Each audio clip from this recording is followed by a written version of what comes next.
llamo José Ramón Vega Frías, Y el hijo de Pepe Robón. Ese es el mote que me llaman, que me conocen.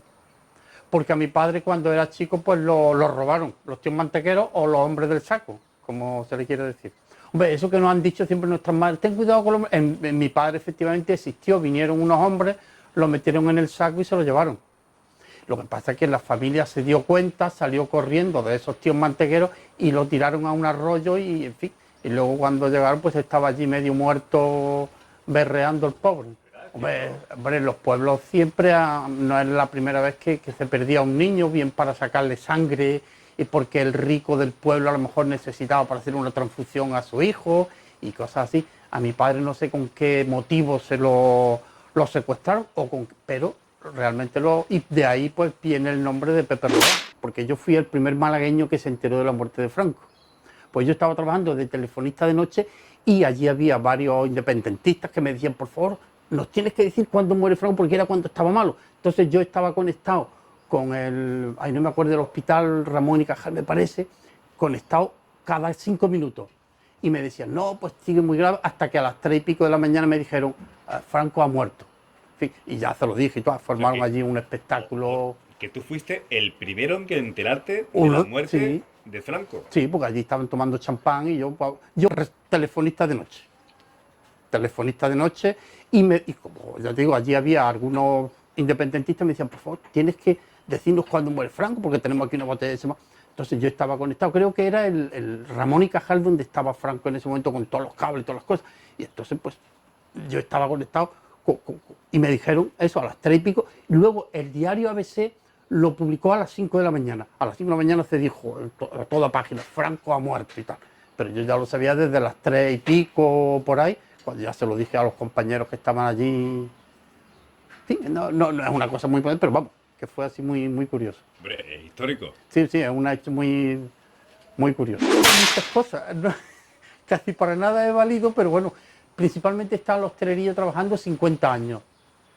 En la hostelería, recepcionista de hotel, excepto 4 años que estuve dirigiendo una empresa en Coín, una de las empresas de mi hermano, que la estuve dirigiendo. Pero vamos, 46 podemos decir la hostelería y 4 años pues en Coín. ¿Qué hacías allí con que era la empresa? De gerente llevando una empresa de hierro, aluminio, cristalería, etcétera, etcétera. Sí, bueno, mis inicios fueron fregando vasos en un bar que había al lado donde está el Hoyo Espartero, donde estaba la famosa Mundial que tanta jaleo ha liado por su demolición. Ahí estaba yo trabajando, fregando vasos, hasta que ya me fui a Torremolinos y allí tiré pues unos 15 o 20 años. Después me fui a Canarias, en fin, y después ya otra vez en Málaga y hasta ahora. Bueno, que ya gracias a Dios estoy jubilado. En el año 1956 naciste en una aldea pequeña que se llama Mondrón, Correcto. provincia de Málaga. Exacto. ¿Cómo fue la vida cuando naciste en ese entorno rural, quizás no la ciudad? Rural total, porque por no saber yo no sabía lo que era la luz eléctrica. Allí lo único que me alumbraba era con un candil.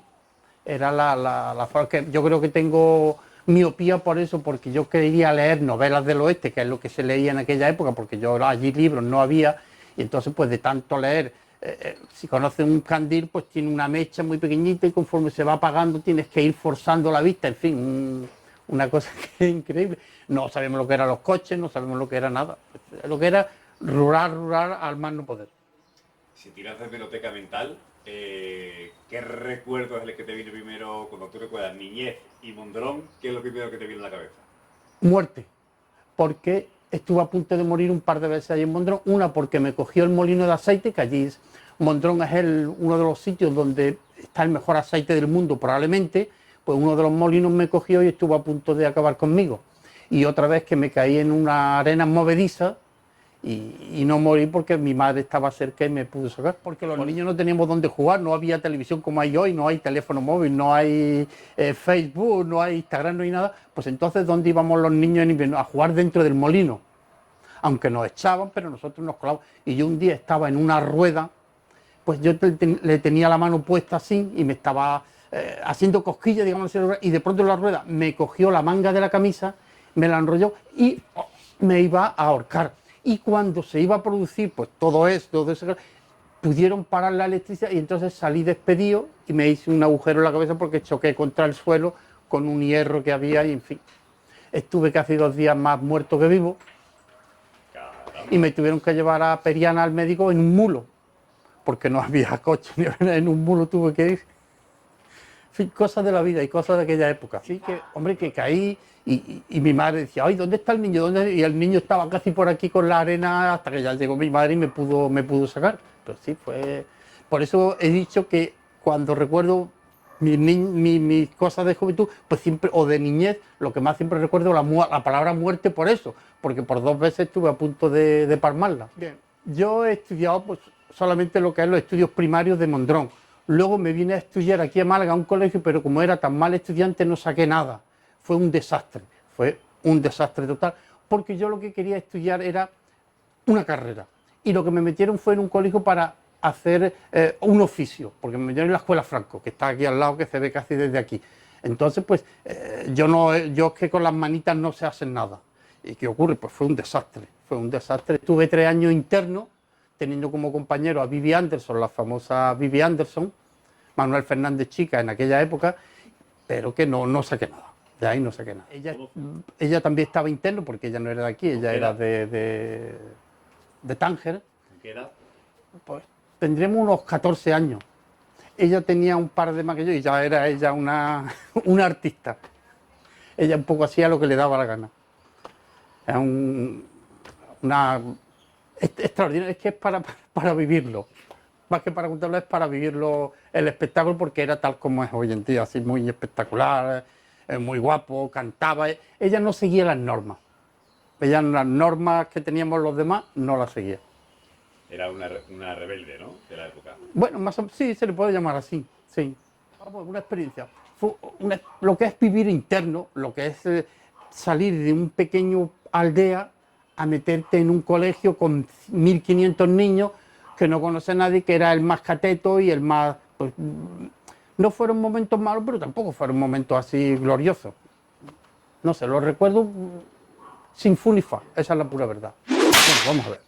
Yo nunca he escrito un poema para una novia, como muchos compañeros que dicen que casi empezaron a escribir casi desde el vientre de la madre. Yo eso no lo entiendo, porque yo no estando en el vientre de mi madre, no me acuerdo de nada. Ni escribí con 12 años, ni con 15. Yo empecé a escribir un 25 de febrero del 2018. Ese día, a las 4:30 de la tarde, empecé a escribir. A pesar de que muchas veces me habían dicho, pues ¿por qué no escribes algo sobre los pueblos? Ya que he estado haciendo un programa donde he estado hablando de todos los pueblos de Málaga. Y me decía pues el director Paco Malavé, pues ¿por qué no escribes sobre los pueblos? Y yo, que no soy capaz, es que no me consideraba capaz. Pero ese día, 25 de febrero del 2018, a las 4:30 de la tarde, empecé a escribir. Y así, sin dejarlo, escribí 17 libros.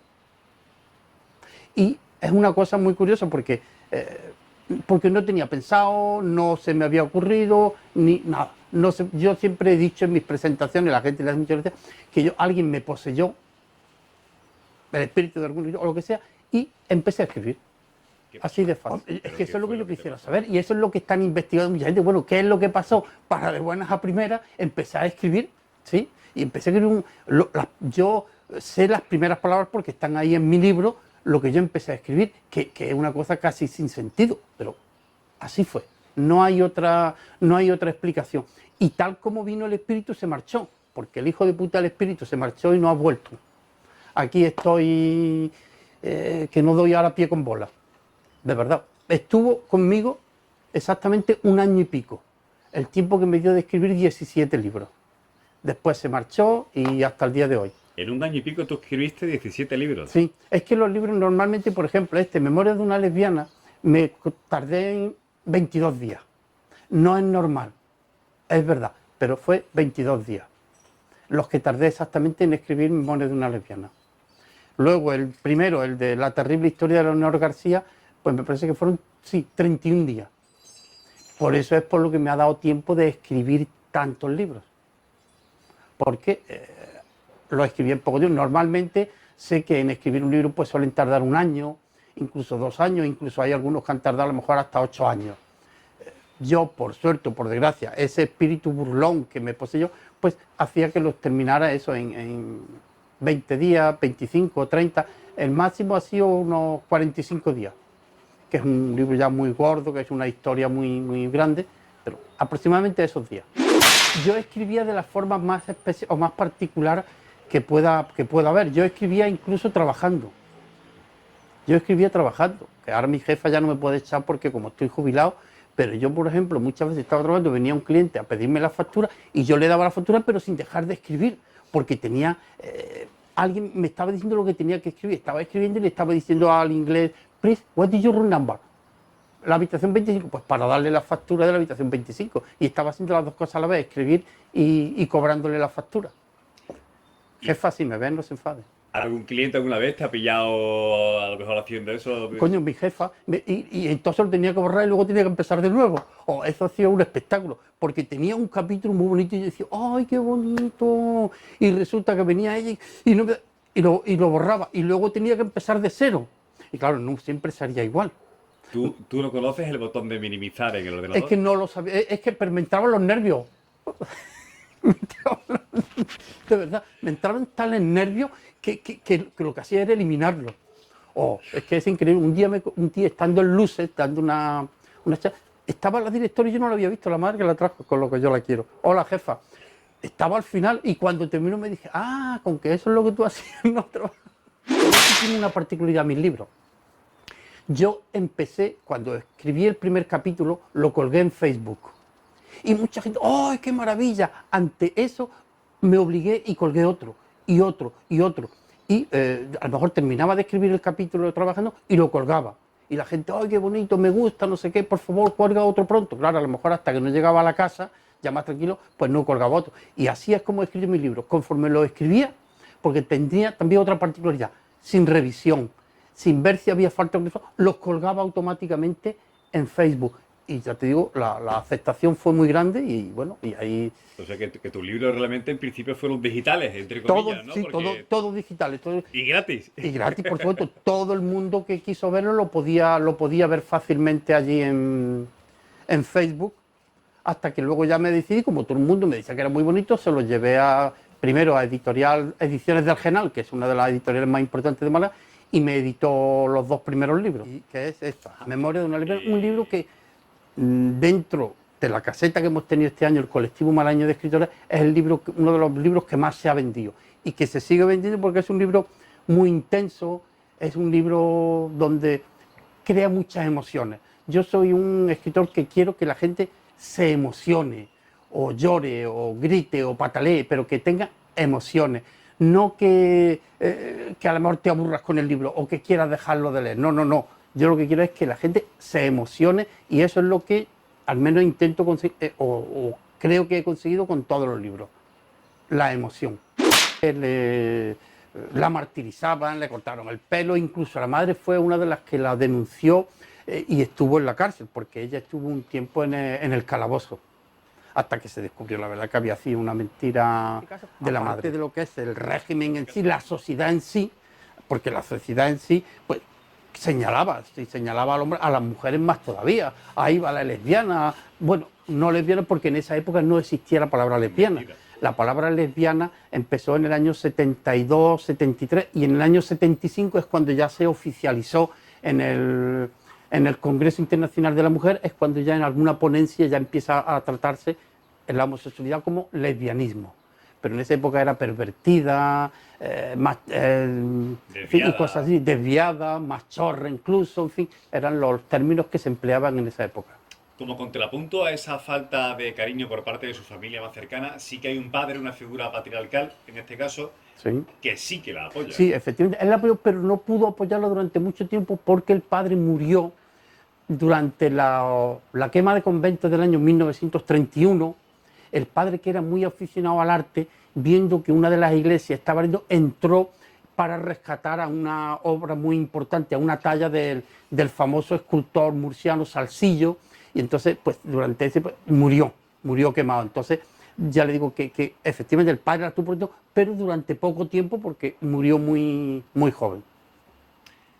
Cuando escribes una historia de estas características, por ejemplo, cuando tienes que relatar el maltrato continuo al que estaba siendo sometida la protagonista, Fuensanta en este caso, ¿cómo te sientes tú a la hora de relatar todo? Porque hay un sufrimiento constante por parte de una persona que además se perpetúa en el tiempo porque no va a encontrar ni salida ni caminos exteriores.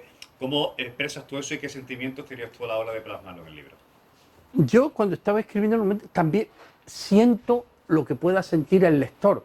Y es decir, yo lloraba escribiéndolo, porque es verdad que es muy duro, hay momentos muy duros, momentos muy tensos. Entonces, pues, al igual que pueda sentir el lector, lo sentía yo como era el llorar en muchas ocasiones. Porque el libro, pues eso, te da pie a ello, porque es que, aparte que tú sabes que es real, es muy intenso. Y lo que pasa es que Fuensanta pudo sobresalir porque tenía una fuerza de voluntad muy grande. Y eso es lo que le hizo ahí, bueno, los que lo hayan leído sobre, que ella intentó suicidarse, pero gracias a Dios pues no lo consiguió. En esa época mucha gente se suicidaba por eso, porque eran señaladas, porque eran maltratadas y por estas cosas. Es verdad que en Madrid y en algunos otros puntos de España sí se estaba ya pues floreciendo un núcleo de mujeres feministas e incluso en apoyo al lesbianismo. Entre ellas había varias malagueñas como Isabel Oyarzábal, Victoria Kent, María Zambrano, etcétera, etcétera, y fundaron en Madrid el Liceo Feminista, que fue un órgano muy importante donde la presidenta era María de Maeztu y las vicepresidentas eran dos malagueñas, Isabel Oyarzábal Smith y Victoria Kent. Eran las dos mujeres más importantes del pueblo. Pero claro, a los pueblos pequeñitos como esta no les llegaba y ella sola es la que tenía un poco que luchar contra el mundo por su sexualidad, porque ella lo tenía muy claro, ella no quiso esconderlo, como a lo mejor muchas otras personas lo cuentan, no, ella se sentía muy orgullosa y lo tenía bien a gala de que ella era homosexual y no tenía por qué ocultarlo. ¿Alguien te ha preguntado alguna vez si este libro es autobiográfico? No me han... Es para ser un poco original y preguntártelo yo. No. ¿Tiene algo de autobiográfico este libro, José Labón? No tiene nada, porque hay una cosa curiosa, mientras que yo había tenido, es que es una cosa también curiosa, porque es la primera vez, ahora con 18, cuando yo empecé un poco a conocer un poco en lo que es el lesbianismo, porque yo antes sí había tenido muchos amigos homosexuales. Estamos hablando de Vivi Anderson, podíamos hablar de la princesa de Éboli, que trabajaba yo con ella en Torremolinos, ¿sí? Y otros muchos homosexuales. Sobre todo, ya digo, me marcó mucho la princesa de Éboli, porque le prendió fuego al bar al bar del hotel donde trabajábamos. En fin, y cosas de estas. Pero que con lo que es el lesbianismo no tenía ni idea ni había conocido nunca.